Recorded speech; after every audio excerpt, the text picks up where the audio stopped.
자, 오늘 주제는 이제 면역입니다. 자, 이 면역이라고 하는 것이 뭐냐면 우리가 흔히 생각할 때 좁은 의미의 면역과 넓은 의미의 면역이 있어요. 좁은 의미의 면역이라고 하는 것은 어떤 병이 한번 걸리고 두 번 다시 그 병에 걸리지 않는 것을 우리 작은 범위의 면역이라고 부르고, 넓은 의미의 면역이라고 하는 것은 우리 몸을 공격하는 모든 것에 대해서 다 방어작용하는 것을 바로 면역이라고 불러요. 그럼 우리 몸을 공격하는 것이 바로 뭐냐? 예를 들어서 병원체라든가 폐기라든가 바이러스 같은 병원체도 있을 것이고요. 그 다음에 독소도 있을 것이고, 그 다음에 내 몸을 구성하고 있지 않은 물질, 비자기 물질, 이런 것들이 있는데 이런 것들이 우리 몸을 공격합니다. 그러면 이 면역이라고 하는 것이 우리 몸을 공격하는 병원체, 독소, 비자기 물질에 대해서 우리 몸 일정 부분 저항성을 나타내는 현상, 저항성을 나타내는 현상을 바로 면역이라고 불러요. 이게 이제 넓은 의미의 면역입니다. 그럼 이게 비자기 물질이 뭐예요? 자, 이 비자기 물질이라고 하는 것은 내 몸을 구성하고 있는 물질 이외의 물질을 바로 비자기 물질이라고 불러요. 그러니까 예를 들어서 이 펜이 있는데 이 펜을 내 몸에 집어넣다 치자. 그러면 내 몸에 있는 세포가 이건 전혀 다른 물질이에요. 그 뭐야? 이걸 비자기 물질에서 공격해요. 그래서 우리 몸을 구성하고 있는 물질 말고 그 이외의 물질을 바로 비자기 물질이라고 부르죠. 아무튼 이런 것에 대해서 우리 몸이 방어작용을 하는 것을 바로 면역이라고 불러요. 그러면 이 면역이라고 하는 것을 몇 가지로 구분해 봅시다. 자, 면역이라고 하는 걸 구분한다면 그 두 가지로 구분할 수 있어요. 하나는 이 면역이라는 반응을 언제 내가 획득했냐, 그거와 구분할 수도 있고요. 또 한 가지는 어떤 식으로 우리 몸을 보호하냐에 따라서 그 방법 또는 획득 시기에 따라서 두 가지 구분할 수 있는데, 먼저 획득 시기에 의해서 면역을 구분한다면 내가 태어날 때부터 그런 능력을 갖고 있었어. 이런 것들 선천성 면역이라고 불러요. 선천적 면역. 선천적 면역이라고 부르고요. 아니야, 태어날 때는 내가 그거에 대한 저항성이 없었는데 태어나서 내가 살면서 거기에 대한 저항성을 획득했어. 그럼 걔네를 우리는 후천적 면역이라고 불러요. 그러나 이 선천적 면역과 후천적 면역이라고 하는 것은 이런 단어를 여러분이 처음 듣게 될 것이고 그것이 마지막 듣게 되는 겁니다. 이건 별로 쓰지 않아요. 이런 단어는 우리는 이 선천적 면역이라고 하는 말 대신에 오히려 다른 말을 많이 쓰게 되는데, 우리가 일반적으로 많이 쓰는 면역이 비특이적 면역이에요. 비특이적 면역이고요. 후천적 면역이라는 단어 잘 안 써요. 이게 처음이자 마지막이야. 주로 일반적으로 특이적 면역이라고 하는 단어입니다. 특이적 면역이라는 단어를 많이 쓰게 돼요. 그래서 비특이적 면역, 특이적 면역 이렇게 두 가지로 구분할 수 있는데, 자, 이 비특이적 면역과 특이적 면역이라고 하는 것은 어떤 것을 공격 타겟팅을 하느냐에 따라서 달라져요. 이 비특이적 면역이라고 하는 것은 우리 몸을 공격하는 광범위한 물질들, 세균, 바이러스 가리지 않고 우리 몸을 공격하는 모든 것에 대해서 광범위하게 작용하는 것을 바로 비특이적 면역이라고 불러요. 그 대표 예가 피부야. 요 피부는 A라는 세균, B라는 세균, A라는 바이러스, B라는 바이러스 가리지 않고 우리 몸을 공격하는 안 좋은 것들은 대부분 거기다 다 걸러져요. 이것이 바로 비특이적 면역이야. 근데 특이적 면역이라고 하는 것은 어떤 병원체가 내 몸에 들어왔어. 그러면 그것 중에서 딱 한 놈만 타깃해서 그 놈만 때려잡는 거야. 그게 바로 특이적 면역이야. 그래서 얘는 일반적인 이렇게 하면 되겠죠. 우리가 어떤 휴전선에서 이렇게 보조를 쓰면서 나쁜 적군을 이렇게 넘어오나 넘어오지 않나 지켜보는 것. 이게 바로 이제 비특이적 면역이고요. 특이적 면역이라고 하는 것은 적군이 우리 땅 깊게 침투했어. 그럼 뭐야? 그놈을 때려잡을 수 있는 특공대가 투입돼야 되겠지. 그 특공대가 바로 특이적 면역이야. 그래서 얘가 훨씬 더 파워풀해요. 그러면 이 비특이적 면역이라고 하는 것은 구체적으로 뭡니까? 좀 전에 언급했듯이 피부라든가 그 다음에 땀, 눈물,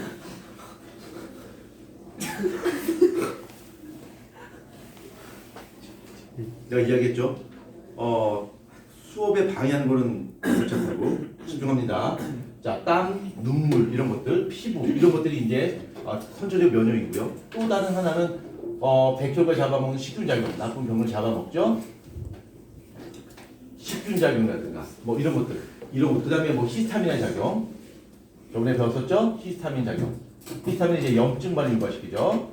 염증 반응을 유발시키는 히스타민 이런 것들이 대부분 선천적 면역이에요. 그 다음에 저번에 배웠던 걸 한번 기억을 상기시켜 본다면 피부, 땀 이런 것에는 어떤 세균을 녹이는 성분이 들어있어요. 약간의 살균 성분이 녹아있는데 혹시 그 살균 성분 이름 기억하나? 기억 안 나요? 네.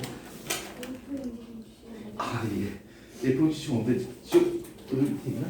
아니 없습니다. 이거 여기 뭐 있는데? 써야 돼요. 모아요. 저희가 써야 됩니다. F67 갖고 오셔야 돼요. 저기 폰트가 이름도 있어요. 아니면 거기 노트에다 좀 적으시면 갖고 오십시오 빨리. 여기 저 너무 나오는 거 아니에요? 네? 부담적이에요. 네, 아니 이거도 빨리. 제가 칠판에 가려줄 수 있지 않을까요? 아 저기 옆에 가면 저기 그 전화기 있고 있잖아. 거기 어디 보면 있을 거예요. 내가 지금 수업을 진행해. 자 계속 갑니다. 자 히스타민 녹이는 거죠. 요거 기억하시고요. 자 그다음에 땀이나 눈물에 많이 포함되어 있는 세균의 살균 성분이 약간 있는데 리소잠이라는 물질이 있어요. 요 리소잠이라는 물질이 들어있어서 우리 몸을 보호할 수가 있고요. 그다음에 식균작용이라고 하는 것은 우리가 전에 배웠듯이 백혈구에 의해서 진행되는 것, 나쁜 성분을 잡아먹는 거. 그다음에 히스타민이라고 하는 것은 비만세포, 염증성 백혈구죠. 비만세포에 의해서 히스타민이 분비되고 그 결과 이제 염증 반응이 일어나는 거죠. 이런 것을 가지고서 우리 몸을 보호하는 것을 바로 비트형 면역을 불러요. 이 비트형 면역은 아까도 말씀드렸듯이 어떤 특정한 것을 공격하는 것이 아니라 이것저것 가지고 우리 몸을 공격하는 것에 대해서 광범위하게 저항성을 갖는 것을 바로 비투정 면역을 불러요. 반면에 투정 면역이라고 하는 것은 어떤 특정한 대상을 타겟팅해서 본능만 때려잡는 거야. 근데 이 투정 면역이 훨씬 중요한데 이 투정 면역은 어떻게 그 타겟팅해서 어떤 놈을 어떤 방식으로 때려잡느냐에 따라서 이 후천적 면역은 다시 두 가지로 구분해요. 굉장히 중요한 단어가 등장합니다. 하나는 세포성 면역이고요. 세포성 면역이랑 하나는 체액성 면역이랑 두 가지가 존재한다. 세포성 면역과 체액성 면역이 있는데 일단 이름이 좀 달라. 이름이 다르고 그 다음에 결정적인 차이점은 누가 하느냐. 어떤 세포가 이걸 다 담당하냐에 따라서 세포성 면역과 체액성 면역을 담당하는데 이건 때려줘도 기억하셔야 돼. 세포성 면역은 T림프구라는 놈이 이 면역을 담당합니다. 그 다음에 체액성 면역이라고 하는 것은 B림프구가 이걸 담당해요. 그래서 누가 담당하냐를 같이 기억하셔야 돼. T림프구, B림프구. 선생님, 림프가 뭡니까? 혈구는 배웠는데 림프가 뭡니까? 혈액 속에 존재하는 세포를 뭐라 불러? 혈구. 림프액 쪽에 존재하는 세포를 뭐라 불러? 림프구라 불러요. 근데 혈액 안에는 적혈구가 있기 때문에 색깔이 붉은색이에요. 그렇지만 림프액에는 적혈구가 없어요. 그래서 색깔이 거의 투명해요. 약간 베이지색을 있는데 거의 투명합니다. 그래서 그 안에 세포들이 있고 그 세포를 T림프구, B림프로 구분할 수 있어요. 이 T림프가 B림프가 별 뜻은 아니고요. 이 세포들이 어디에서 만들어졌고 어디에서 활성화되냐에 따라서 이름을 붙였는데 이 B림프가 할 때 이 B는 영어로 본 메로의 그 앞글자예요. 본 메로. 본 메로가 뭐냐? 골수야. 본이 뼈죠. 우리가 마시멜로 할 때 멜로. 그래서 본 메로 그래서 골수 세포에서 만들어진 것이 바로 B림프입니다. 그래서 이거 B림프라 불렀고 그 다음에 T림프는 우리 여기 가슴에 보면 림프샘이 있어요. 그래서 그거를 영어로 사이머스라고 그래요. THYMUS 그래서 사이머스라고 그러거든. 그 약자를 따서 바로 T라고 불러요. 그래서 얘네가 만들어지는 거, 림프가 만들어지는 것은 한번 적어주면 예? 그 T가 뭐야? 사이머스. 그 사이머스라고 불러. 가슴샘이라고 불러. 그리고 요건 본 메로. 없어요? 오호. 잠깐만요. 그러면 이거 내가 다시 갔다 와야 되나? 네 맞아요. 갔다 오세요. 당연한 자, 이거를 본 메로라 불러요. 그러니까 이게 골수란 말이야. 골수에서 만들어진 거야. 자, 이것도 MARROW 아니에요? 엘레노토가 아닌데. 네 마시멜로 아니에요? MARR 아니에요? 아니고. MARR. 맞아요. 모르겠어요. 아무튼 얘기 좋습니다. 예. 자, 예. 자, 그냥 좋습니다. 자, 그 다음에 B림프가 있는데 요 B림프는 골수에서 만들어진 거야. 골수에서. 그래서 얘가 만들어진 것은 골수에서 만들어져요. 그 다음에 얘 T림프도 만들어진 것은 골수에서 만들어져요. 근데 활성화되는 것은 가슴샘에서 만들어져요. 가슴샘에서, 그러니까 흉선이죠. 가슴선 또는 가슴샘이라고 하는데 가슴샘에서 활성화돼. 그래서 얘는 B림프고 T림프 이렇게 구분합니다. 그 다음에 얘네가 어떤 나쁜 물질을 타겟해서 그놈을 죽이는데 죽이는 방법이 좀 달라요. 이 세포성 면역을 담당하는 T림프는 우리가 흔히 말하는 권총을 딱 차고 다녀요. 총을 딱 차고 다니다가 나쁜 놈을 만나면 총을 쏴요. 그 다음에 이 B림프는 분해해가지고 가만히 있어요. 가만히 있으면 몸에서 뭔가 작은 아바타가 막 생겨요. 그래서 그 아바타들이 몸을 돌아다니면서 나쁜 놈들을 공격해요. 그 아바타, 작은 아바타를 바로 뭐라고 할까? 항체라고 해요. 그러니까 얘가 항체를 분비하는 거야. 얘는 권총을 쏘는데 그 총을 쏜다는 게 바로 뭐냐면 독성 물질을 분비해요. 독성 물질 분비해서 나쁜 세균의 구멍을 뻥뻥 뚫어서 죽여버려요. 얘는 항체를 만들어서 구멍을 죽여버려요. 그래서 하는 방식이 다르고 그 방식에 따라서 세포성 면역과 체액성 면역으로 이렇게 구분할 수가 있습니다. 두 가지 기억하시고요. 자, 그 다음에 항원이라고 하는 것을 한번 보자. 항원. 자, 항원이라는 단어가 있는데, 자, 항원 항체 반응의 원인 물질이야. 그러니까 좀 쉽게 말한다면 이 항원은 면역 반응의 원인 물질입니다. 그러니까 안 좋은 것들이야. 여기서 말하는 위에서 우리가 했던 독소, 병원체, 비작용질 이런 것들을 바로 항원이라고 부르는데, 먼저 세균으로 예를 든다면 여기 항원 세균이 있어요. 그럼 이게 항원이 A일 수도 있고 B일 수도 있고 C일 수도 있고 D일 수도 있는데 우리 몸에서 이게 A인지 B인지 얘가 저번에 들어왔던 놈인지 처음 들어왔는지 어떻게 알 수 있냐면 여기 항원의 표면에 보면 그 항원만 가지고 있는 그 세균만 가지고 있는 어떤 독특한 표식이 붙어 있어요.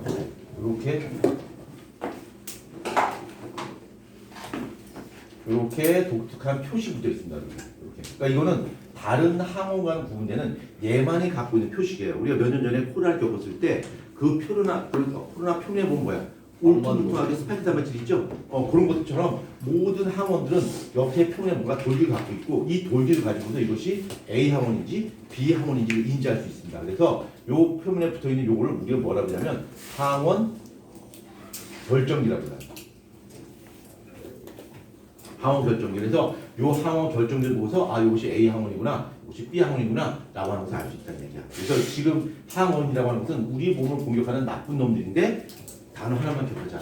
항원 결정기가 있다. 그래서 우리는 요 항원 결정기를 보고서 이것이 A 항원인지 B 항원인지 저번에 들어왔던 놈인지 처음 들어온 놈인지를 우리가 우리 몸에서 인지할 수 있다는 얘기야. 자, 그 다음 두 번째 항체라고 하는 겁니다.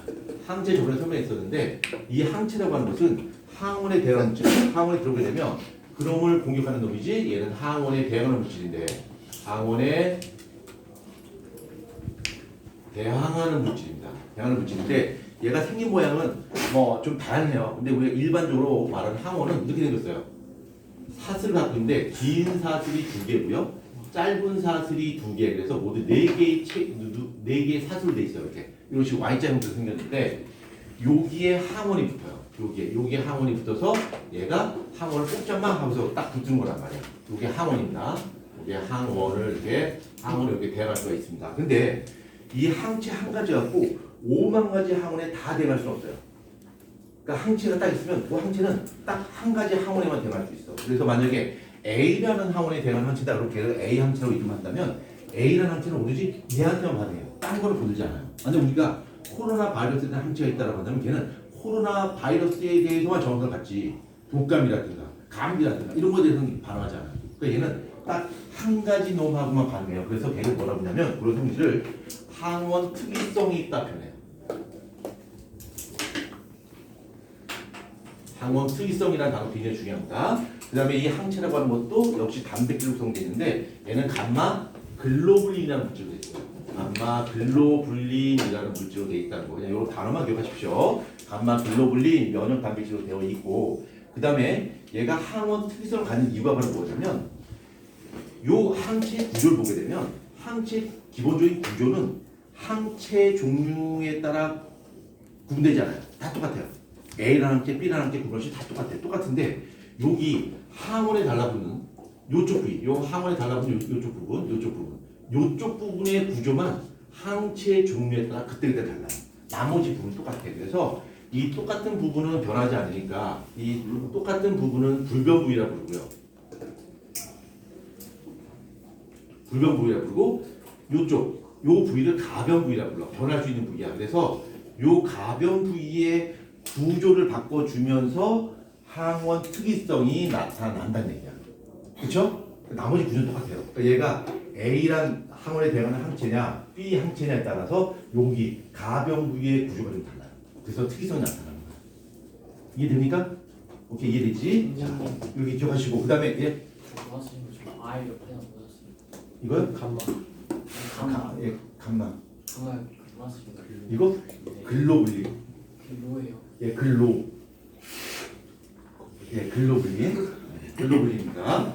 좀 크게 써면 여기 많이 풀지 못해서 자, 그 다음에 요건 기억하셔야 돼요.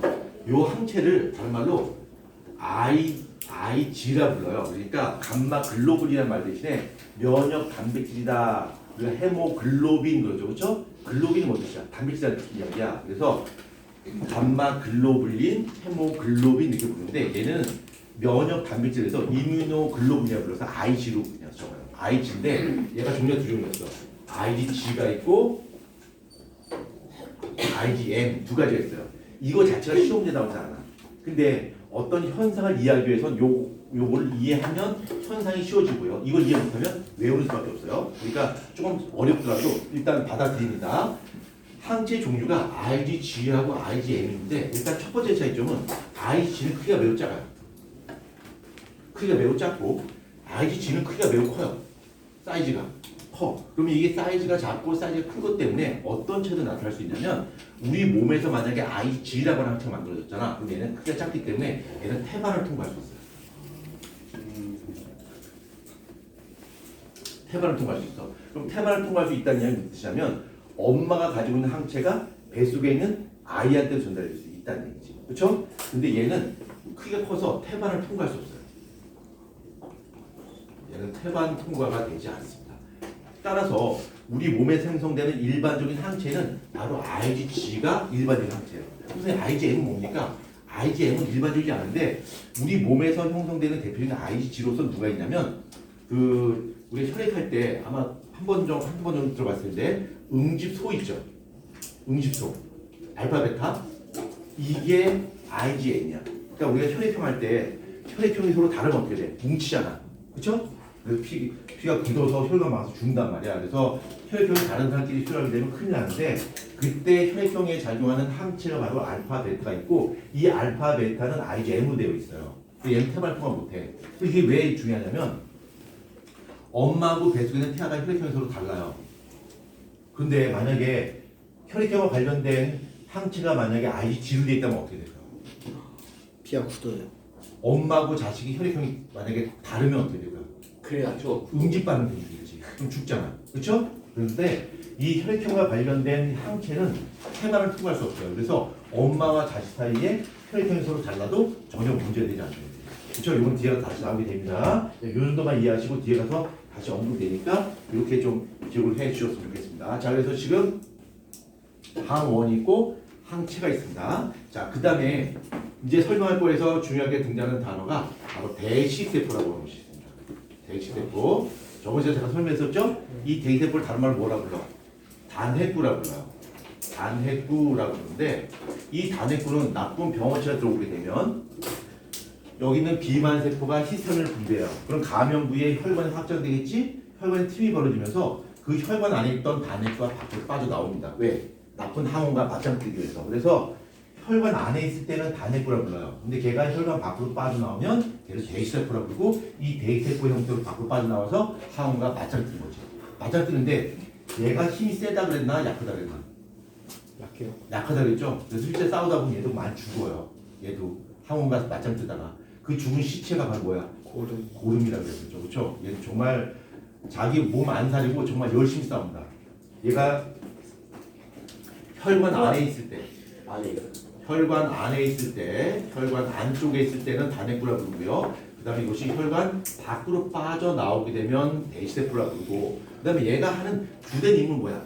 나쁜 병과 맞짱 뜨는 거야. 근데 맞짱 떠서 죽인 것이 아니라 죽여서 잡아먹어버려요. 그래서 그런 작용을 뭐라고 하냐면 식세포 작용이라고 해요. 나쁜 병원체 잡아먹어버려. 첫 번째 그냥 백혈관의 역할, 식세포 작용. 나쁜 병원체 잡아먹어버려. 자, 그 다음에 역할, 아주 핵심적인 역할인데 항원 제시 작용을 해요. 항원 제시. 항원 제시가 어떤 거냐면 나쁜 병원체에 대한 정보를 알려주는 거야. 내가 저번에 한번 지나간 말을 했는데 내가 만약 대식세포야. 자, 대식세포면 나쁜 병원체가 있죠? 그럼 그걸 죽인 다음에 그러면 대가리 잘라. 자른 다음에 대가리만 들고 가는 거야. 가서 그 지역의 면역을 담당하는 총보스 대장군한테 가는 거죠. 장군, 산 너머에 이렇게 생긴 놈이 쳐들어왔습니다. 이렇게 생긴 놈. 눈이 3개고요. 귀가 3개고요, 입이 2개고요, 뭐 코가 3개고요, 뭐 이렇게 크게 생긴 이런 이상한 놈이 많습니다. 이런 놈이 있으면 죽여야 된다고 알려주죠. 그러면 대장군이 그걸 보고서 밑에 있는 휘하의 장군을 모은 다음에 야, 산 너머에 이렇게 눈 3개, 귀 3개 달린 이상한 놈이 있대. 이런 놈이 있으면 무조건 죽여. 알려주겠죠. 그럼 휘하의 장군이 네 하면서 뛰어나가서 어딨어? 요거 T 림프와 B 림프가 우리 몸을 공격하는 그 회계 망치한 그놈만 때려잡는 거야. 그래서 뭐라고요? 특이적 면역을 하는 거야. 그때 그 나쁜 놈에 대한 정보를 알려주는 놈이 바로 누구야? 대세포야. 장군 이렇게 생긴 놈이 쳐들어왔습니다 하고 총보스한테 그걸 알려주는 거야. 그게 바로 대세포고 그 작용을 바로 뭐라 불러? 항원 제시라고 불러. 항원 제시. 자, 항원 제시라고 그러는데 한번 이런 생각을 한번 해봅시다. 만약에 얘 몸에 있는 세포를 띄어다가 내 몸에 넣었어. 그러면 정상적으로 이 세포가 작용할까? 아니요. 우리 몸 세포들은 기가 막히게 저거 다른 사람 몸에서 띄운 거 아니야? 저 내 몸 세포 아닌데? 하고 기가 막히게 알았지. 분명히 똑같은 사람 세포인데 왜 얘 몸에 있는 세포를 내 몸에다가 넣게 되면 왜 내 몸에서는 저 세포를 내 몸에 있는 세포가 다른 걸로 인식할 수 있을까? 그 이유는 바로 무엇 때문이냐면 우리 몸의 세포는 다 똑같이 생겼어요. 만약 피부 세포다 그러면 피부가 똑같이 생겼는데 그 세포가 이렇게 있으면 각 사람마다 요 세포막에 존재하는 어떤 아주 독특한 돌기가 하나 있어요. 돌기가. 근데 이 돌기의 모양이 어때요? 사람마다 다 달라. 그래서 내 몸을 구성하고 있는 요 세포가 있으면 모든 세포들이 요 똑같은 돌기를 갖고 있어요. 근데 다른 사람의 몸에는 어때요? 요 돌기가 있지만 돌기의 모양이 어떨까? 달라요. 그래서 내 몸에 얘 세포를 띄어다가 집어넣게 되면 내 몸에 있는 세포들은 다 이런 모양을 갖고 있는데 얘 몸에서 갖고 있는 세포들은 이거 모양이 아니라 뭐야? 다른 모양을 갖고 있다는 얘기야. 그걸 보고서 너 다른 놈이지? 너 뭐야? 나쁜 놈 아니야? 총구에서 쏜다는 얘기죠. 그러니까 여기다 좀 이따 빨간색 명찰 딱 붙이고서 왔다 갔다 거리고 있는데 누군가가 여기다 노란색 명찰 붙이고 왔다 갔다 거려요. 너 이리 와봐. 너 뭐야 너? 난 피부세포야. 웃기지 마. 총 쏴버려.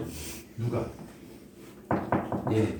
그쵸? 그래서 세포에 보면 내 것과 아닌 것, 어떤 내 몸의 세포라고 하는 것을 표식을 갖고 있는데 요 표식을 뭐라고 하냐면 이건 기억할 필요 없어요.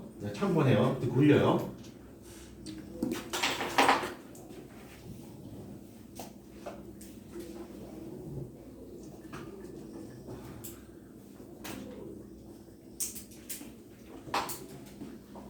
이거를 주, 조직, 적합성, 복합체라고 불러. 몰라도 좋아. 기억하지 마.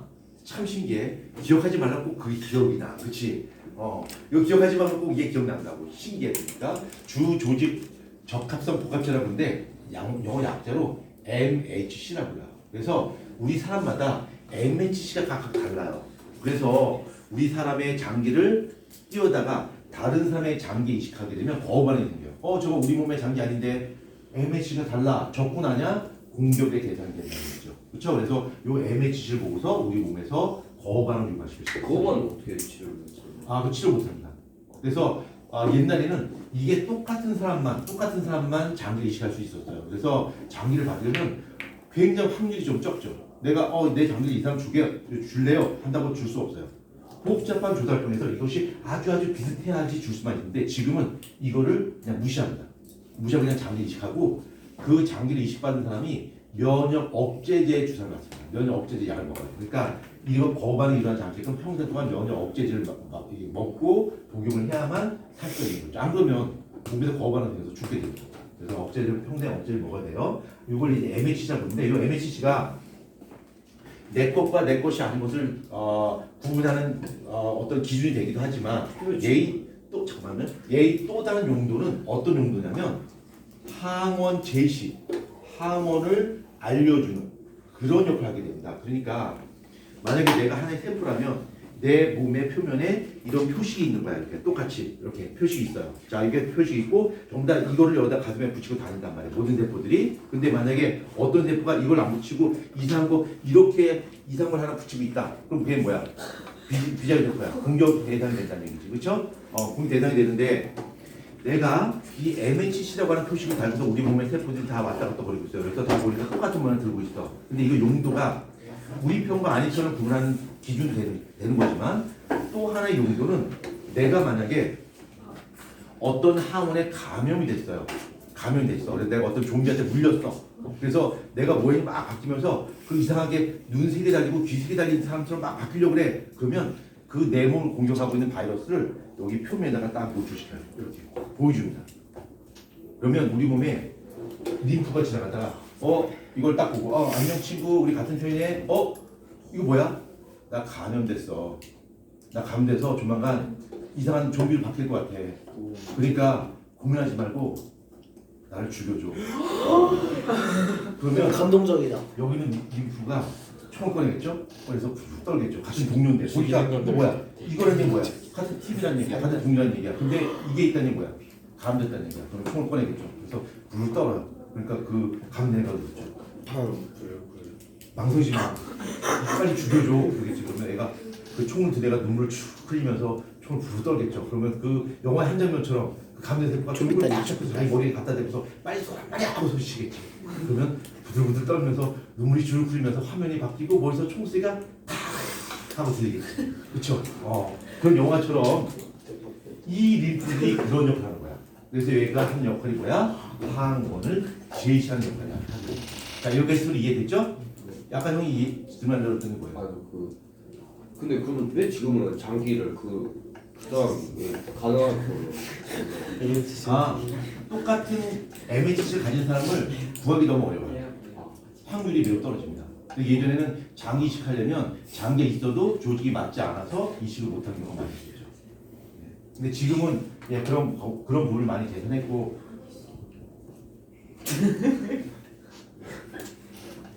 그만합니다. 그만합니다. 계속 레이더에 걸리고 있습니다. 제가 안 보는 거 같죠? 다 봅니다. 계속 지켜보고 있어요. 계속 마일리지 쌓지 마시고요. 그러다 진짜 개피 봅니다. 제가 여간에서 화를 안 내는데 한 번 걸리면 진짜 피똥 쌉니다. 피똥 싸요. 한 번 제가 화를 내면 두 번 다시 안 볼 사람처럼 저는 대합니다. 실제로 애 멱살 잡고 검은 깜깜한 방에 그냥 끌고 들어간 적도 있었고요. 조경생 너무 익숙하다. 실제로 내쫓기도 했고요. 내쫓은 사람이 몇 명 있습니다. 근데 그게 마일리지가 쌓여요. 한두 번 갖고 그러지 않습니다. 그러니까 나한테 한 번 욕먹을 때는 그때는 그 마일리지가 충분히 누적이 돼서 아주 좋은 상품권을 받을 수 있는 거죠. 마일리지 누적하지 마시고요. 자, 요거 하고 나갑니다. 자, 그다음에 우리 몸의 면역 과정 한번 보자.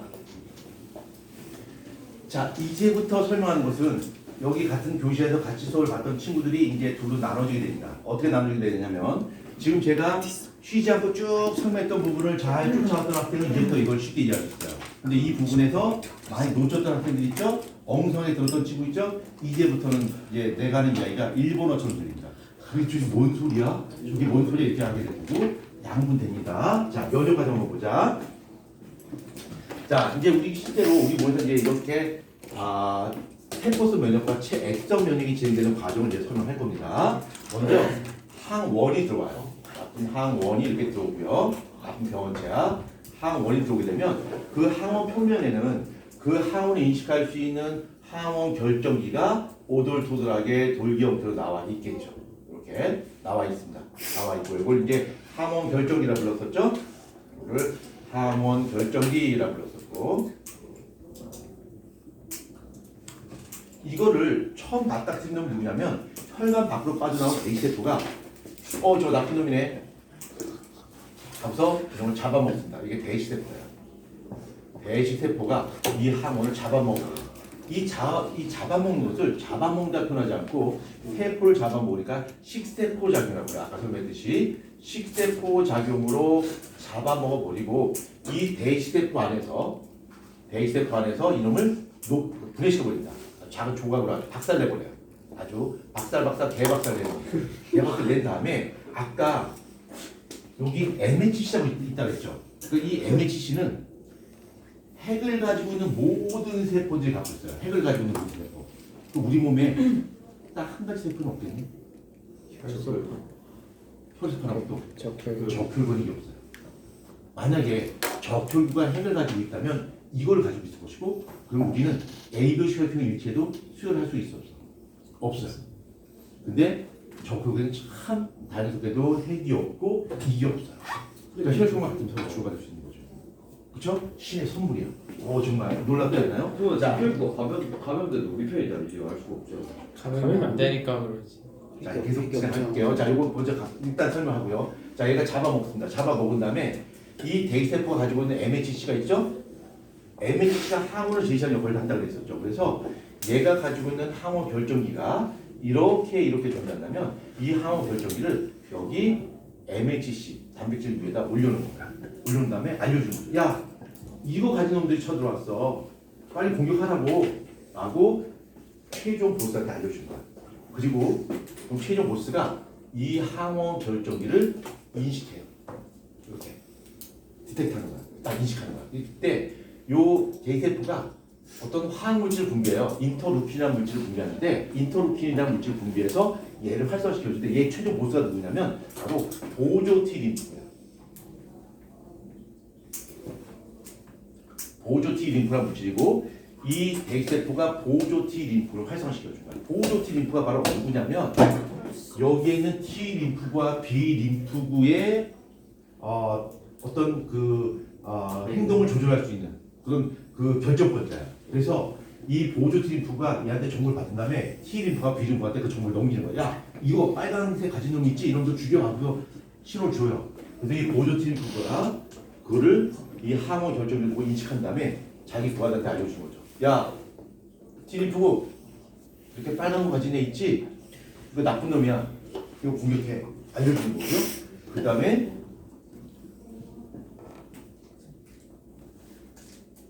B 림프구 이거 나쁜 놈이래. 이거 윗말에 쳐들어왔대. 그래서 정보를 알려주는 거야. 그래서 보조 T 림프의 역할은 우리 몸에 T 림프구와 B 림프를 활성화시켜요. 그래서 우리 몸에 두 가지 면역, 세포성 면역과 체액성 면역을 활성화시켜주는 역할이 바로 이거야. 보조 T 림프야. 다시 한번.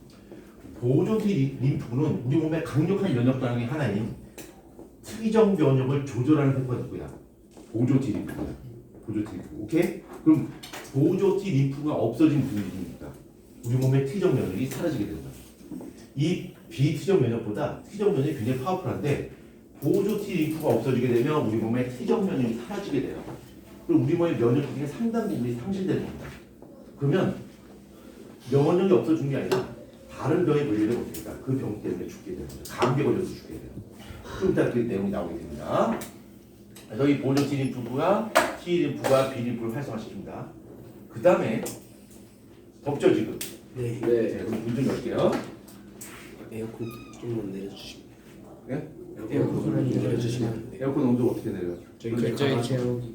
예? 저희 제어판 같은 거. 어디 있어요? 저쪽. 저기 자, 데스크 근처. 난 지금 시간 없어 안 돼요. 지하 갔다 네, 형님 빨리 갔다 와야 돼요. 나 설명해드릴게요. 아니요. 그냥 혼자 갔다 와서 하시고요. 자, 그래서 보조 T 림프가 T 림프가 B 림프를 활성화시킵니다. 얘가 하는 역할이 뭐야? 우리 몸의 후정 면역을 조절하는 세포야. 굉장히 중요한 놈이야. 그렇죠? 그래서 T 림프가 B 림프한테 영입적으로 신호를 주게 되면 이 T 림프는 세포 독성 물질 분비해요. 그러니까 세포를 죽일 수 있는 어떤 독성 물질 분비하는데 구체적 이름은 몰라줬습니다. 퍼포디하고 그랜자임이라는 물질인데 그 이름은 몰라줘요. 독성 물질 분비해서 누굴 죽이냐면 이 항원에 의해서 감염된 세포. 그러니까 여기 세포가 있는데 얘가 감염됐어. 얘는 그래서 감염됐어. 이렇게 감염돼 있으면 이 감염된 세포들이 그냥 있는 것이 아니라 나 여기 감염됐어. 날 빨리 죽여줘. 하고서 이 MHC라고 하는 위에다가 항원을 올려놓고서 자기한테 빨리 총을 쏘기를 기다리고 있는 거죠. 그럼 이 T 림프가 다가와서 너 우리 편이네? 우리 편인데 여기에 감됐네?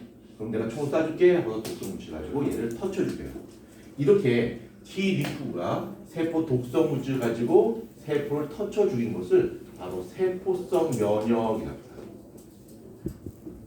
이 세포성 면역은 누가 담당하는 거야? 여기는 T 림프가 담당한다는 거죠. 그렇죠? 자, 그 다음에 비림프라고 하는 것은 아까 아바타를 분배한다고 했단 말이야. 그 아바타 바로 뭐냐면 항체를 분배하는 거, 할 수 있는 건데 이 비림프는 뭘 만들 수 있다고?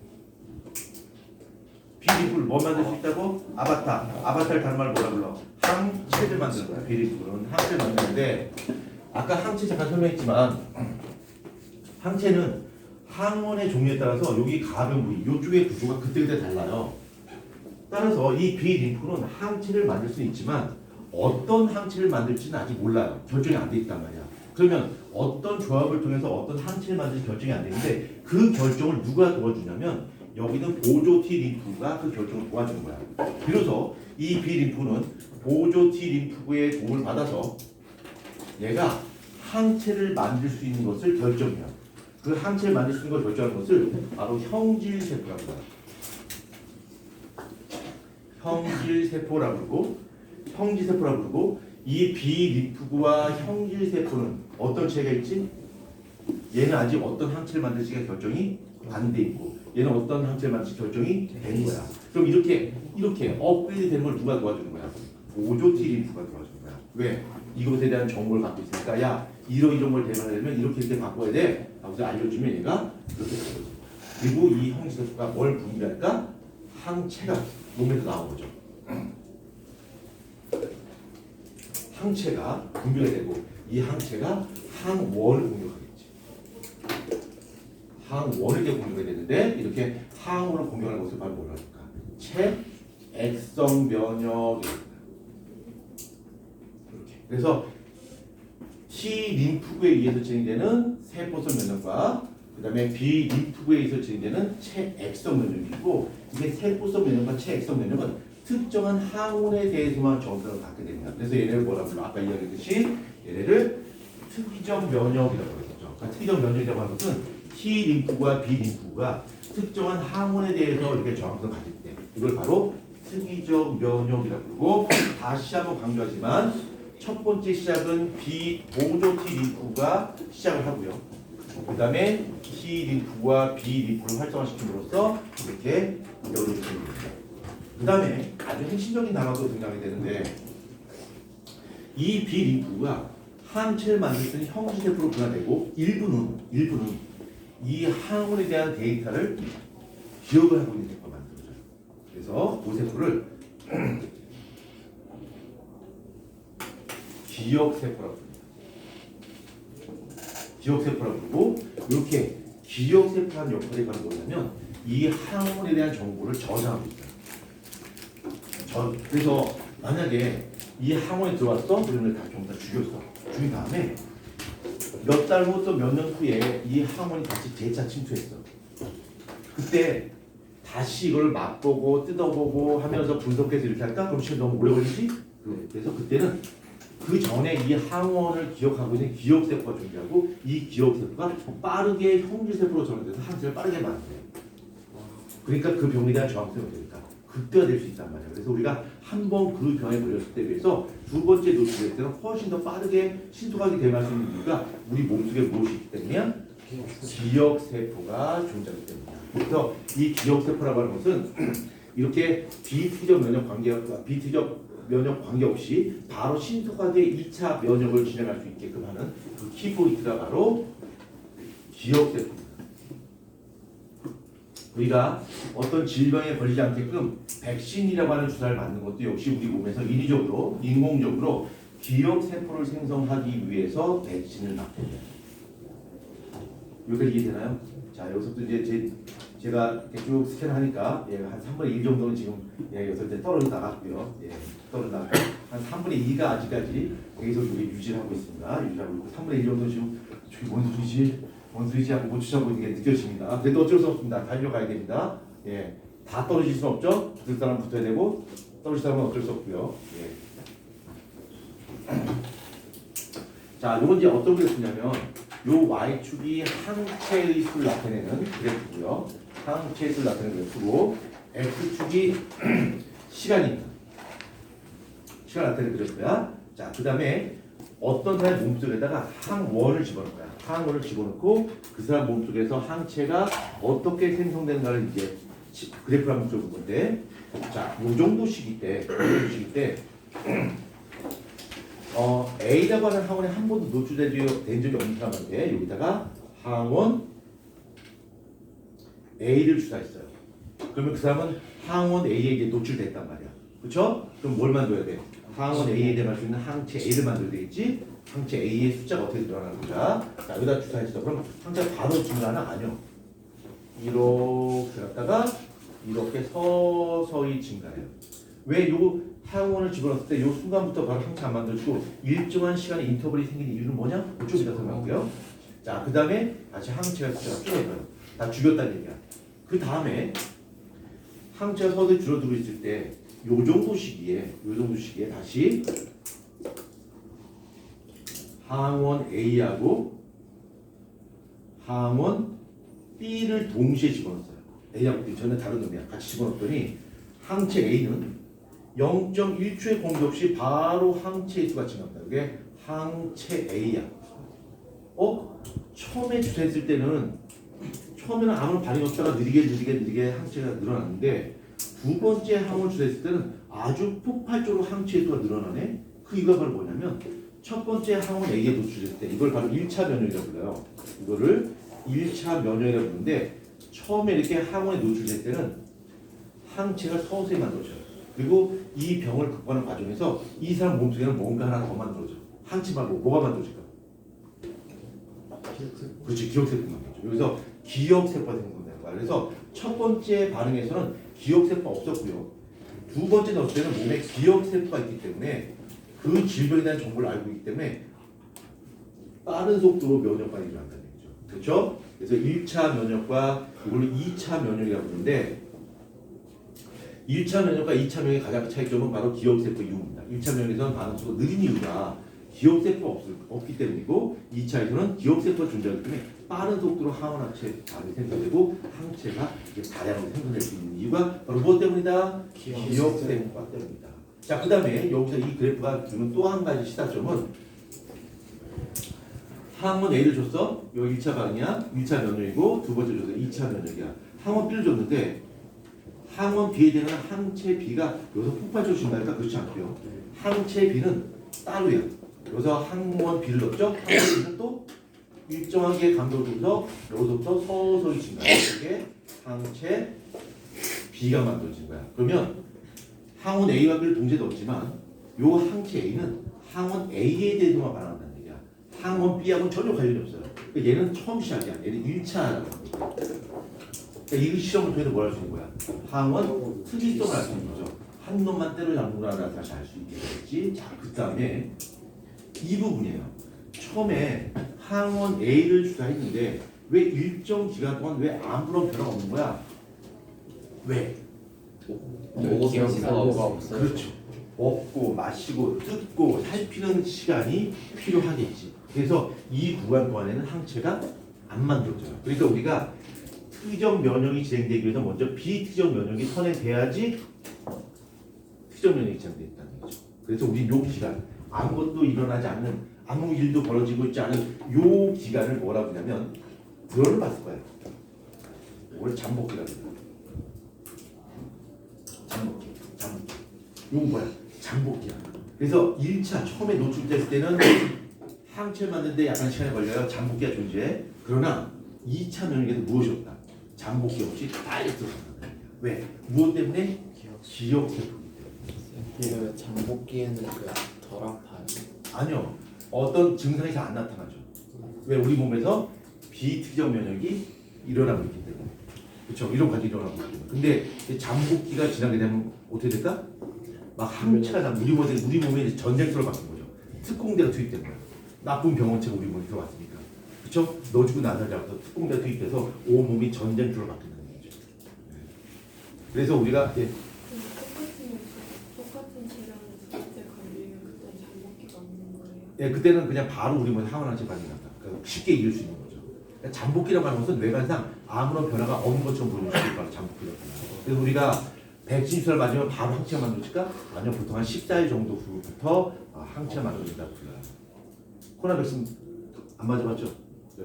예, 어린 나이라서 아마 안 맞아볼 텐데 백신 맞으면 보통 한 14일 이후부터 항체가 생성된다고 불러요. 자, 그러면 백신이 뭐야, 백신? 자, 백신 어떤 거냐면 증식기는 여기 1차 면역으로 항우를 넣어주게 되는데 이거를 내가 실제로 그 병에 걸리게 되면 내가 뭐 그걸 그 병에 걸려서 항체를 획득하게 되겠지만 이거를 인공적으로 내가 인위적으로 일부러 이 항우 A를 넣어주는 거야. 그럼 내가 그 병에 약하게 걸리겠지? 그리고 내가 그 병에 약하게 걸리면서 무엇이 획득되는 거야? 기억세포와 항체가 획득되면서 진짜 그 병원체가 들어갔을 때는 신속하게 대응할 수 있겠지. 그래서 우리가 이걸 인위적으로 넣어준다면 얘를 바로 뭐라 불러? 백신이라 불러요. 백신.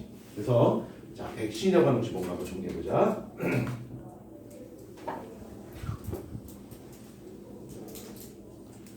자 백신이라고 하는 것이 뭐냐면 우리 몸에 항체를 넣어주는 걸까 항원을 넣어주는 걸까?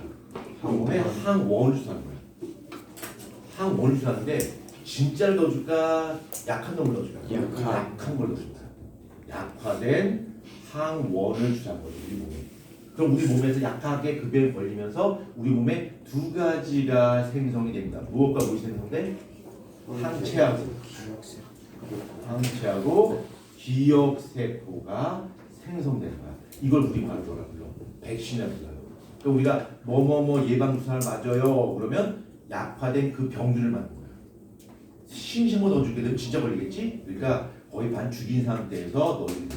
그래서 우리가 약하게 그 병에 걸린 결과 우리 몸에서 항체와 기억세포가 형성되는 이러한 약 물질을 바로 백신이라고 합니다. 물론 백신의 종류에는 뭐 생백신, 사백신, 유전자 백신, 뭐 DNA 백신, RNA 백신 종류가 많습니다만 우리가 그것까지 알 필요 없고 그냥 백신이 이런 거구나라고 알고 있어요. 그러면 백신을 맞는 것은 그 질병을 치료하기 위해서 맞는 거야? 아니면 예방하기 위해서? 예방이야. 얘는 그 질병에 걸리지 않게끔 예방하기 위해서 만든 것이 바로 백신이고요. 근데 경우에 따라서는 항원을 넣어주지 않고 항체를 다이렉트 넣어주는 경우도 있어요. 그래서 그걸 뭐라 그러냐면 그거를 면역 혈청요법이라고 합니다. 혈청요법이라고 하는데 이 면역 혈청요법의 가장 중요한 특징은 일반적인 백신은 항원을 넣어주는 건데 면역 혈청요법이라고 하는 것은 몸속에 항체를 집어넣어주는 거예요. 항체를. 예를 들어 이렇게 자 얘가 어떤 병에 걸렸다 치자. 어떤 병에 걸렸는데 그 병을 잘 극복을 했어. 그럼 얘 몸에 뭐가 있을까? 항체가 있겠지. 그래서 얘 몸에서 항체를 빼내는 거야. 그래서 그 다음 얘가 또 그 병에 걸렸어. 지금 신경 앓고 있어. 얘 몸에서 뺀 항체를 얘한테 넣어주는 거죠. 그럼 얘는 항체를 얘한테 물려받아서 어떻게 할까? 좀 더 잘 싸울 수가 있게 되겠지. 그렇죠? 그걸 바로 뭐라 불러? 면역 혈청요법이라고 하는데 그럼 면역 혈청요법이라고 하는 것은 예방 차원에서 하는 거야? 치료 목적으로 하는 거야? 치료. 얘는 치료 목적으로 하는 거야. 얘는 치료를 목적으로 면역 혈청요법 씁니다. 이거 이따가 다시 한번 나오게 됩니다. 예, 네, 다녀오십시오. 그러면은 네. 그 면역력이 약한 사람은 대충 맞고 죽을 수 있는 예, 심하면 가능합니다. 실제로 그런 사례가 꽤 있어요. 그러나 그 백신의 부작용 때문에 죽는 사람보다 백신을 맞지 않아서 그에 걸려서 죽는 사람 숫자가 훨씬 많습니다. 그래서 백신을 맞는 게 좋죠. 물론 뭐 찬반 뭐 의견이 있습니다만. 자, 여기까지 이해됐죠? 오케이. 됐죠? 그러면 백신이다. 그냥 그 병에 한 번 걸리는 거랑 효과가 똑같아요. 예, 비슷합니다. 물론 100% 똑같지 않겠습니다만 그거와 비슷하게 만들려고 뭐가 더 나아요? 예? 뭐가 더 나아요? 실제로 그 병에 걸리긴 하는데 만약 그 병에 걸리기 쉽게 실제 낫지만 그 병에 걸리게 되면 후유증이 심각하거나 아니면 사망률이 높게 되거나 이러면 그 병에 걸리는 것보다는 자 계속 갑니다. 자 계속 자 그 다음에 질병 중에 보면 에이즈라는 질병이 있어요. 에이즈 우리말로 뭐라 불러? 후천성 면역 결핍증이라 불러요. 근데 이거 원인 바이러스는 이제 HIV가 원인 바이러스입니다. 인간 면역 결핍 바이러스라서 HIV가 그 원인인데 이 HIV가 어떤 역할을 해서 A가 질병을 유발시키냐면 얘는 다른 건 고르지 않아요. 얘는 보조 T 림프를 파괴시켜요. 보조 T 림프를 파괴시킵니다. 얘를 파괴시키는 거예요. 얘를. 그러면 우리 몸에 T 림프구와 B 림프는 있지만 얘가 작용할 수 있어 없어? 눈도 장애인 되는 거예요. 아무 역할도 못해요. 그냥 멀뚱멀뚱 있는 거지 아무런 일도 못하는 거야. 이게 파괴되냐. 그럼 우리 몸속에 이러한 특이적 면역이 아예 사라지게 되는 증거예요. 그래서 아주 파워풀한 특이적 면역이 사라지기 때문에 감기라든가 뭐 이런 게 걸리지 못하니까 바이러스가 몸에 쫙 퍼지는 거야. 그래서 죽게 되는 거예요. 그러니까 에이즈에 걸리게 되면 에이즈 때문에 죽는 것이 아니라 다른 질병에 걸려서 결국 다른 질병 때문에 사망에 이르게 되는 질병이 바로 에이즈입니다. 에이즈는 어떤 식으로 써요? 네? 에이즈는 어떤 식으로 써요? 뭐라고? 에이즈는 어떤 식으로 써요? 점되는 것은 뭐 수혈이라든가 뭐 아무튼 여러 가지 방법이 있습니다. 수혈 뭐 그다음에 뭐 체액 여러 가지로 조절해야 돼요. 자, 쌤 화장실 갔다. 예, 다녀오십시오. 자, 그다음에 계속 이어서 갑니다. 자, 그다음에 우리가 굳이 그 혈액 한번 보자. 혈액. 자, 혈액 한번 봅시다. 혈액형. 자, 혈액형 한번 봅시다. 자, 우리 혈액형 모두 몇 종류가 있지? 네 종류. 네 종류가 있어요. A, 그래서 A형, B형, B형, O형, O형, AB형. AB형 이렇게 네 가지 타입이 있습니다. 그렇죠? 그래서 가장 비과학적이면서 가장 사이에 가까운 것이 바로 뭐냐면 혈액형 말고 성격 따지는 거죠. 뭐 전혀 그런 과학도 아니고 비과학도 아니고 그건 사기입니다. 아무것도 아니에요. 그건 정말 사기고요. 그다음 두 번째 사기는 MBTI죠. 네, MBTI에서 MBM하고 B가 뭐의 약자야? 메스. 마이어스 브릭스. 그 사람 이름입니다. 그렇죠? 그럼 걔네가 과학자야? 아니요. 내가 정신과 의사야? 아니요. 내가 심리학자야? 아니요. 아무것도 아닙니다. 수학자. 몰라 수학자는 뭐지? 아무튼 아무것도 아닙니다. 그러니까 MBTI가 사실은 어떤 근거를 갖기는 대단히 어렵습니다. 자, 아무튼 A형, B형, O형, AB형으로 구분하는데 서로 혈액형이 다른 사람끼리 서로 피를 주고받으면 어떻게 될까? 문제가 발생합니다. 그렇죠? 응집반이라고 하는 것이 일어나요. 응집반. 응집반이 어떤 거냐면 이렇게 항원하고 항체가 만나게 되면 얘를 둘러싸서 얘가 침전됩니다. 그 침전된 것을 바로 응집반이라고 합니다.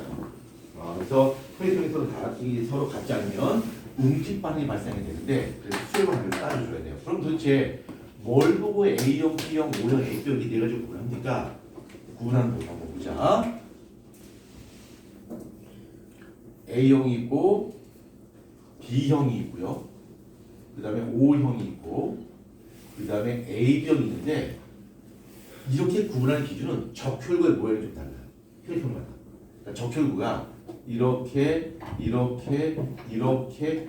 있는데 적혈구 일단 색이 모양이 다른데 기본적인 모양이 똑같아요. 핵이 없어서 우부패였어요. 핵이 없어요. 핵이 없어요. 핵이 없어요. 그 다음에 헤모글로빈 단백질이 있어요. 헤모글로빈이 있네요. 얘도 헤모글로빈이 있어요. 얘도 헤모글로빈이 있어요. 얘도 헤모글로빈이 있습니다. 그래서 생이 모양은 어때요? 행복해 보여. 간단하죠? 자, 그래서 이렇게 절가 있는데 요 표면에서 달라붙는 당사슬, 그러니까 뭐 단백질 아니야. 당사슬인데 그건 기억 중요하지 않아. 뭔가가 조각이 표면에 붙는데 그 조각의 모양이 좀 달라요. A형질 가진 표면에는 A형 뭔가 조각이 달라붙어 있고 얘는 B형 조각이 달라붙어 있고 얘는 뭐야? 없고 얘는 두 개가 다 붙어 있어요.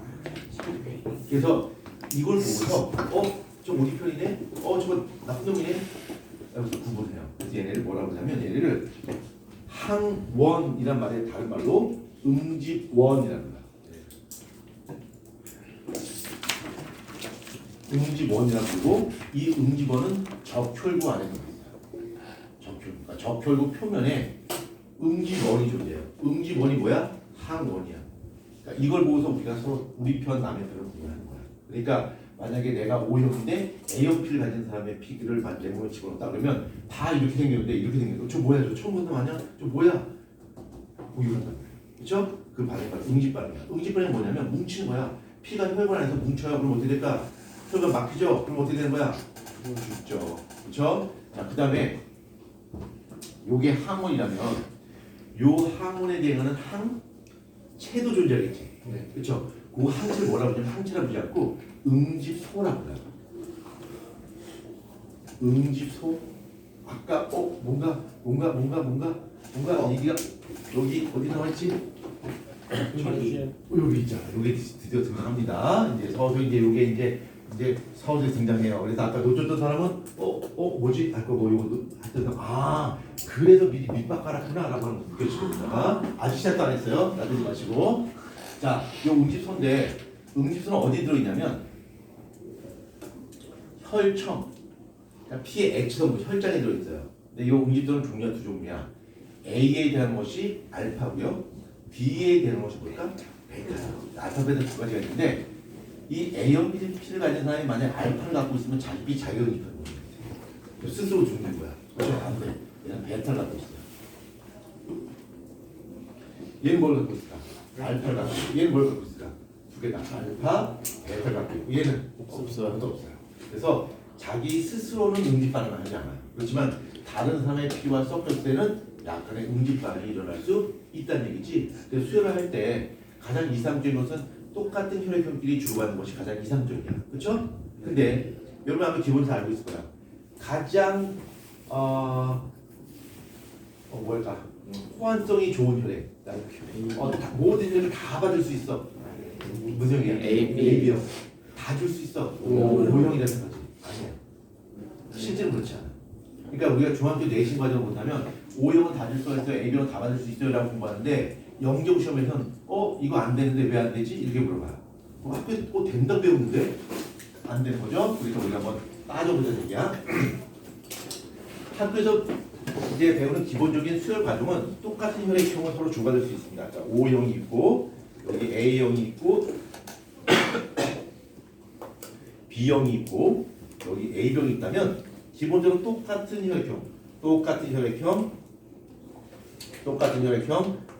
혈액형끼리 서로 주고받을 수 있어요. 주거니 받거니 하는 것이 가장 이상적이에요. 아무 문제 발생하지 않고. 근데 서로 다른 혈액형끼리 주고받는다라고 한다면 우리가 기본적으로 알고 있다시피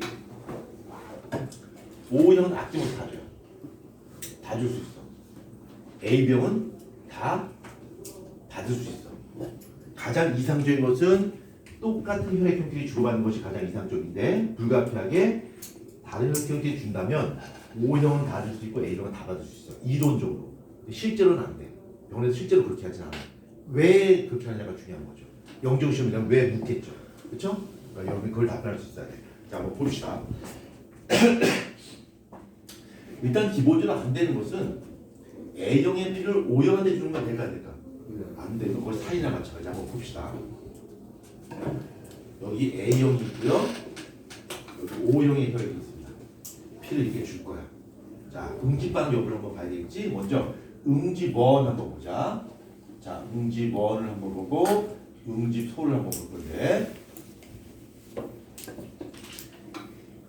얘는 응집원 뭐 갖고 있나? A 갖고 있지? 얘는 없죠.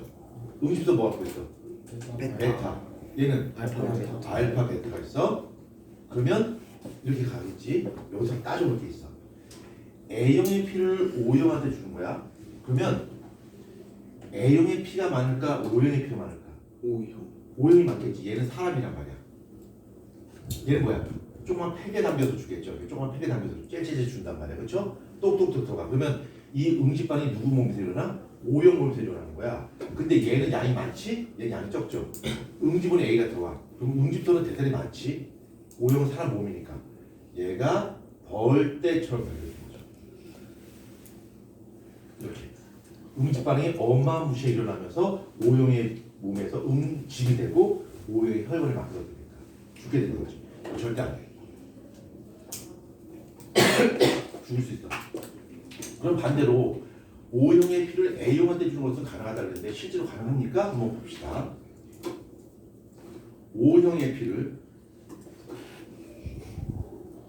A형한테 줄 겁니다.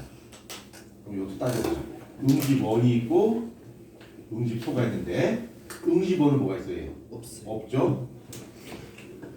없고 응집소는 뭐 있어? 알파, 베타 두 개 다 있어. 얘는 A 있고 얘는 뭐 있어? 베타 있어. 자, 피가 이렇게 들어온단 말이야. 얘는 역시 소량으로 된 피고 얘는 뭐야? 사람이란 말이야. 어마어마하게 많아요. 피가 들어와. 근데 아무것도 없네. 얘는 베타가 있어도 아무것도 없어도 공격 안 하잖아요. 근데 이 들어온 피 속에 소량의 뭐가 있어? 알파가 있지. 네. 그리고 여기 A가 있죠. 그러니까 응집반이 일어난단 말이야. 근데 두 개의 차이점이 뭐냐면 얘는 응집원은 조금밖에 없고 응집소가 어마무시하게 많으니까 벌떼처럼 공격해요. 얘는 반대로 응집원은 많지. 응집소는 소량이니까 응집반은 그냥 활발히 일어나진 않아. 그렇죠? 응집반은 조금 일어나는데 재수 나쁘면 이 응집반의 결과가 생기는 것 때문에 이 A의 혈관이 막힐 수가 있겠지. 네, 그래서 위험해요. 자, 안 줍니다. 그럼 어떨 때 주냐면 전쟁터 같은 데. 그러니까 위급한 상황에서 천재지변이나 전쟁이 터져서 혈액이 많이 부족해. 그때는 야, 너 혈액이 뭐야? 얘가 이제 피를 막 흘리고 있단 말이야. 총 맞아서. 저 피를 막 흘리면서 얘 저는 A형입니다. 그래? A형 피를 줄게. 없네? 야, 그럼 그냥 있어. 이러면 죽을 수 있잖아. 그렇죠? 전쟁터인데. 그렇죠? 그렇다고 뭐 전화해가지고 야, A형 피를 갖다 줘. 이럴 수 없잖아. 전쟁터인데. 그래서 O형 피밖에 없는데 그 O형 피를 급하게 일단 수혈합니다. 수혈할 때 그냥 수혈하는 것이 아니라 매우 소량해야 되고요. 천천히 해야 돼요. 왜? 이런 응집 반응이 일어날 때 응집 반응이 한꺼번에 일어나게 된다면 얘가 죽을 수 있잖아요. 어디가 천천히 주는 거고 소량 줘야 돼요. 그 다음에 네, 그러면은 그 몸에다가 구멍 여러 개 뚫어가지고 거기에다가 소양을 동시에 넣으면 어떻게 해요? 뭐 어떻게 돼요? 그 소양을 동시에 따는 괜찮지? 그 신체 기관에다가 그 수혈하면은 괜찮지 않을까요? 뭐 이론적으로 되지만 그게 가능하실 것 같지 않습니다. 자, 계속 진행할게요. 네. 그래서 아주 피를 조금 주고요. 그 다음에 수혈을 한 다음에 기록을 남겨야 돼요. 여기다가 의식 없는 환자라면 여기다 몇 월 며칠, 몇 시부터 몇 시까지 몇 미리에 얘는 O형 혈액형을 수혈을 받았습니다라고 여기다가 기록을 남겨야 돼요. 의식이 없는 환자가 이제 실려갔단 말이야. 다른 병원을 갔어. 근데 거기서 또 똑같은 일이 벌어지게 된다면 이 환자는 죽을 수 있어요. 그래서 이제 전쟁터에서만 그렇게 씁니다. 실제 병원에서 이렇게 쓰지 않아요. 약간의 응집반응이 일어날 수 있기 때문에 이렇게 안 된다는 거 하고, 그 다음에 이 A형인지 B형인지 O형인지 혈액형을 판정해야 되는데, 자, 혈액형을 판정하는 거 그냥 간단하게 한번 보자.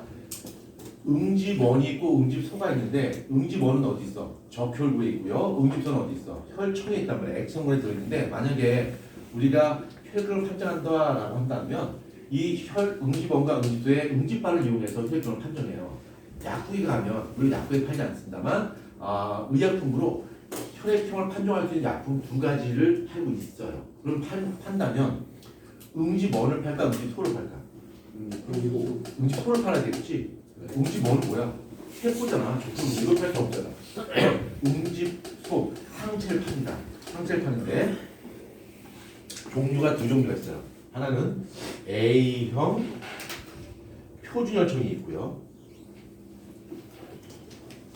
표준혈청이 있고, 또 하나는 B형 표준혈청이 있어요. 약병에 두 가지가 들어가요.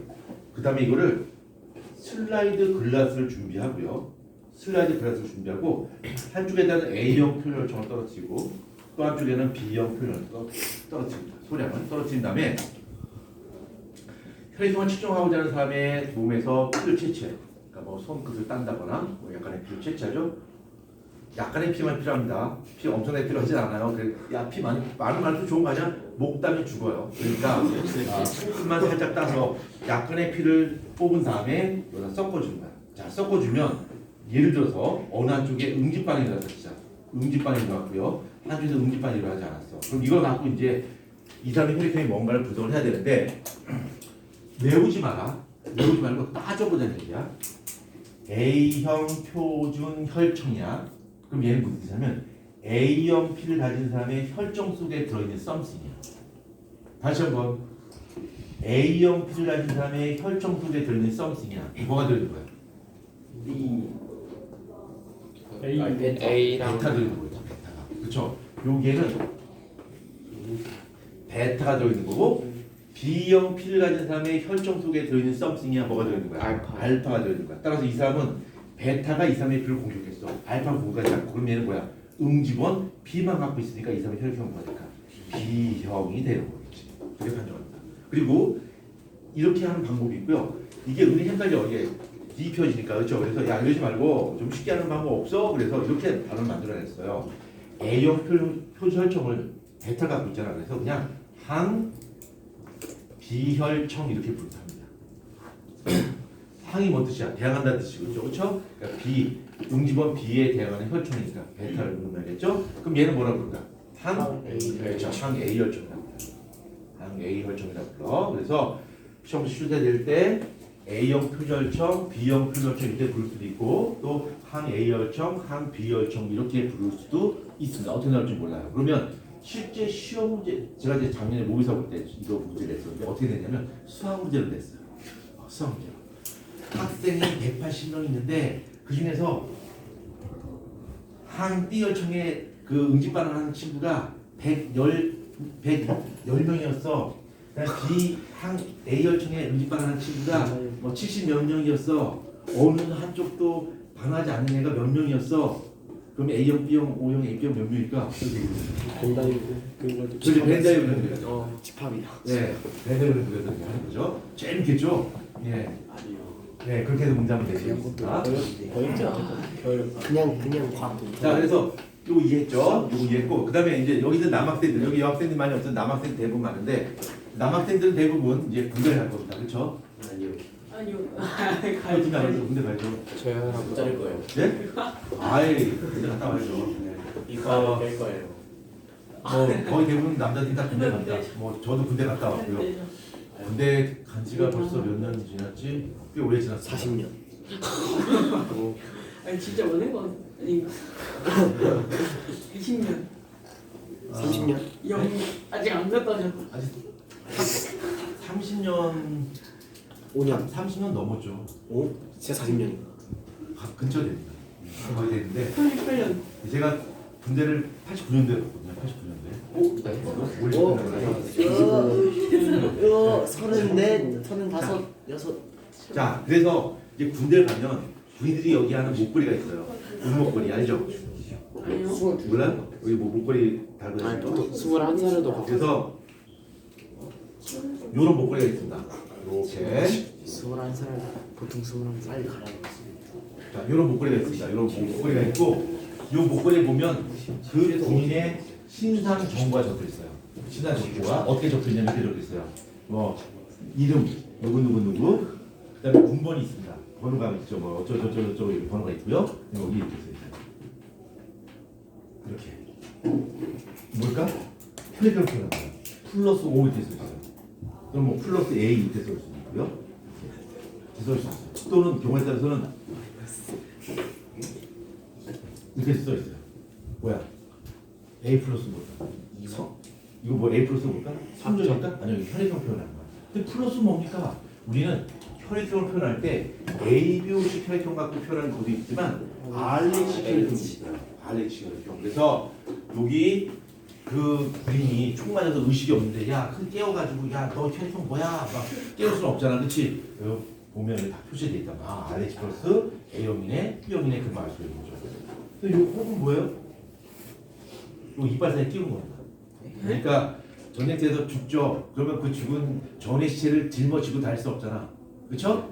그래서 아니 빨리라도 가져가. 그래서 그 군번 그 군이 전사면 군번줄 떼어냅니다. 요거 인식표라는데 이걸 두 개가 있어요. 두 개 있으면 하나는 지휘관이 가져가는 거고요. 보고해야 될 거냐. 얘 죽었어요 하고 알려주고 하나는 죽은 시체 있죠? 여기 이빨 사이에다 끼워 넣습니다.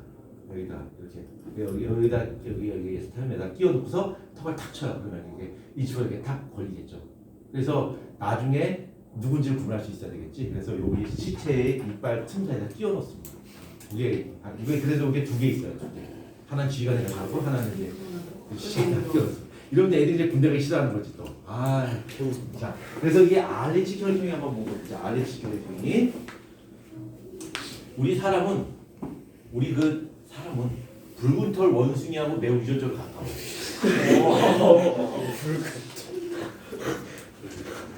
붉은 털 원숭이하고 매우 가깝습니다. 이 붉은 털 원숭이의 피를 뽑아서 토끼한테 주사해요. 그럼 토끼는 어때? 처음 보는 거잖아. 그렇죠? 그래서 붉은 털 원숭이 피를 보는 토끼가 어머 저거 뭐야? 처음 보는 건데 저거 때려잡아야겠다 하면서 여기서 항체를 만들어요. 이 항체는 딴 거를 공격하지 않아. 누구만 공격해? 붉은 털 원숭이 피 속에 있는 무언가만 공격하겠지. 그렇죠? 그게 뭔지 모르지만 무언가만 보고 공유한단 말이에요. 이 항체를 모아서 사람의 피하고 섞어줍니다. 사람의 피하고 섞어줬더니 어떤 사람은 응집반응이 일어나요. 어떤 사람은 응집반응이 안 일어나요. 그러면 응집반응이 일어난다는 얘기인 거야. 이 사람 몸속에는 붉은 털 원숭이 피 속에 있는 어떤 단백질이 있다 이런 뜻이겠지. 그래서 뭐라 표현할까? RH 플러스를 표현해. 얘는 그 단백질이 없는 거지. 뭐라 표현할까? RH 마이너스. 그래서 수혈을 할 때 ABO 시간도 중요하지만 RH 시간도 잘 따져야 돼. 만약에 RH 플러스 이거를 이렇게만 수혈한다 진짜. 그럼 얘는 이게 RH 항원이 없잖아. 없는데 항원 들어오게 되면 얘가 응집반응이 일어나. 면역반응이 일어난단 말이야. 안 돼.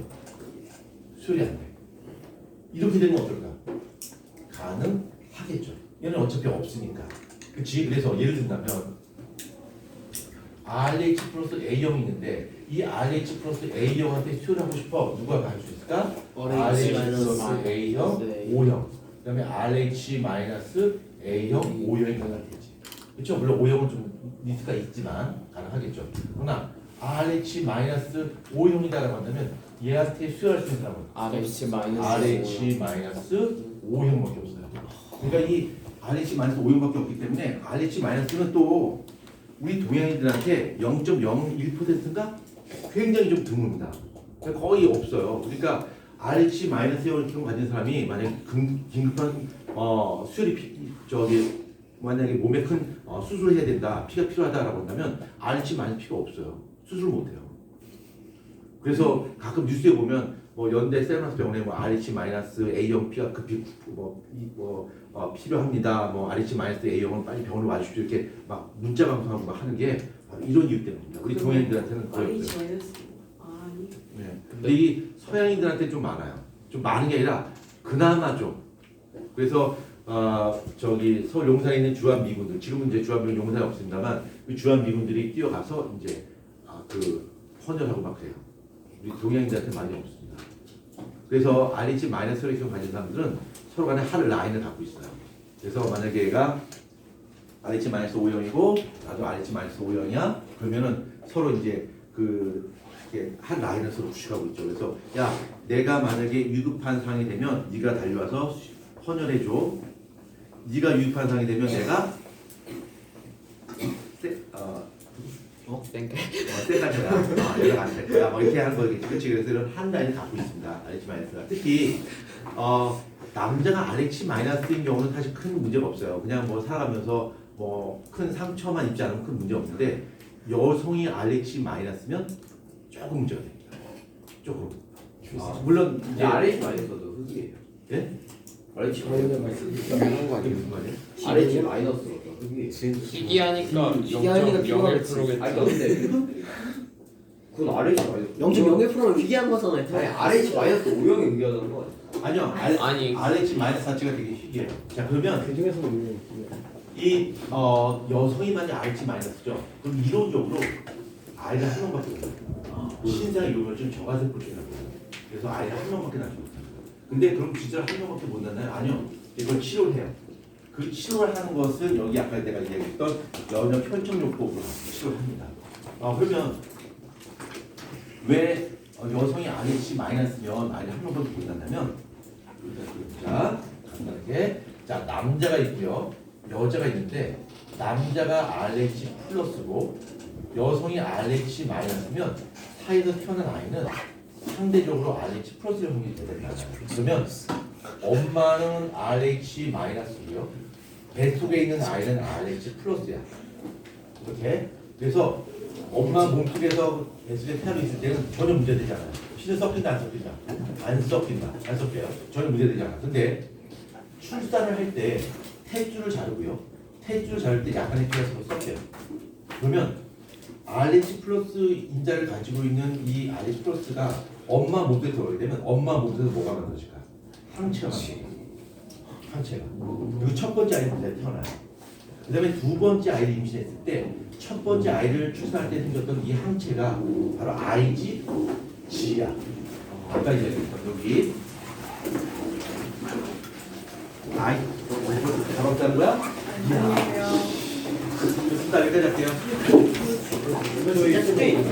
아니 스테이 아직 진도도 안 나왔어요.